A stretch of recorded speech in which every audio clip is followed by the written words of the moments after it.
ایک بغاوت کی ایف آئی آر ہو گئی، حکومت کہہ رہی ہے ہمارا کوئی تعلق نہیں ہے، ایس ایچ او نے کارڈ دی، آزاد کشمیر کے وزیر اعظم سے لے کر سابق وزراء اعظم کے اس میں نام ہے، سابق جرنیلوں کے اس میں نام ہے، قانون کیا کہتا ہے؟ جی میں تو سمجھتا ہوں کہ ایف آئی آر اس میں ہونی ہی نہیں چاہیے تھی، کیونکہ ہمارے جو بھی پولیس میں جو ایف آئی آریں درج کرتے ہیں ان کو کم از کم ہمارے پاکستان کے آئین کا بھی ادراک ہونا چاہیے، اور آئین میں جو آپ فریڈم آف ایکسپریشن ہے وہ آپ کا کانسٹیٹیوشنل رائٹ ہے، فریڈم آف سپیچ بھی آپ کا کانسٹیٹیوشنل رائٹ ہے، اور اس پہ اس طریقے سے قدغن نہیں لگائی جا سکتی کہ آپ یہ جو سیکشن 124A ہے پاکستان پینل کوڈ کا، اس کی اس طرح کی تشریح کر دیں جس سے کہ آئین کا آرٹیکل 19 جو ہے وہ بے مقصد ہو کے رہ جائے۔ تو میں سمجھتا ہوں کہ پولیس کو بھی ٹریننگ کی ضرورت ہے،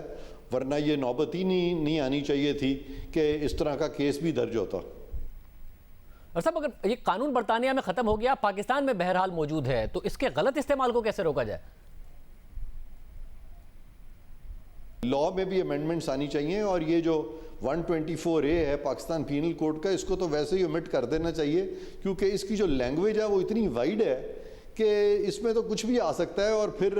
وہ کہتے ہیں کہ اگر آپ نے کچھ لفظ بول دیے ہیں یا الفاظ لکھ دیے ہیں جس سے کہ کسی کے خلاف آپ نفرت پھیلا رہے ہیں یا کنٹیمپٹ پھیلا رہے ہیں یا آپ نا امیدی لوگوں کو دلا رہے ہیں یا ڈس افیکشن پھیلا رہے ہیں، تو یہ ساری چیزیں جو ہیں یہ سیڈیشن کے زمرے میں آ جاتی ہیں۔ تو اتنی یہ اس کی جو لوز ڈیفینیشن جس میں کہ کوئی پیرامیٹرز ہی نہیں ہیں، اور ایک بہت اس کا دائرہ انہوں نے وسیع کر دیا ہے، اس کے تحت تو ہر لفظ جو ہے میرا، آپ کا، سب کا، جہاں پہ ہم کسی سے ایگری نہیں کریں گے یا کسی حکومتی شخص سے یا کسی حکومتی ادارے سے ایگری نہیں کریں گے تو پھر سب کے خلاف سیڈیشن کے کیسز بن جائیں گے۔ تو یہ تو میں سمجھتا ہوں ویسے ہی جب سے ہمارا آرٹیکل 19 آ چکا ہے پاکستان کانسٹیٹیوشن کا 73 سے، تو یہ تو ویسے ہی پروویژن میں سمجھتا ہوں کہ ایکلپس ہو چکا ہے، اور اس کے کیسز بننے بھی نہیں چاہیے، اور مجھے نہیں یاد پڑتا کہ کوئی اس کے کیسز بنے ہوں گے بہت زیادہ ماضی میں۔ صاحب اور اگر حکومت اس کی پیروی نہیں کرتی تو پھر اس ایف آئی آر کا مستقبل کیا ہے، قانونی مستقبل کیا ہے؟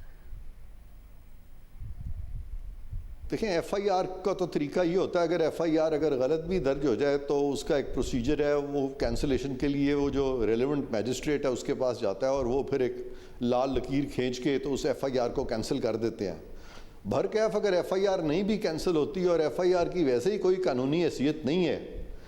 تو میں سمجھتا ہوں کہ اس طرح کی جو ایف آئی آرز ہیں وہ تو ویسے ہی یعنی قانون کے دھارے پہ اگر آپ اس کو پرکھیں تو ان کو تو ہم کہتے ہیں وائڈ اب انیشیو انسٹرومنٹس، تو یہ تو کوئی اس کی کوئی لیگل سینکٹیٹی یا کوئی لیگل ویلیو، اس کی کوئی لیگل حیثیت ہے ہی نہیں۔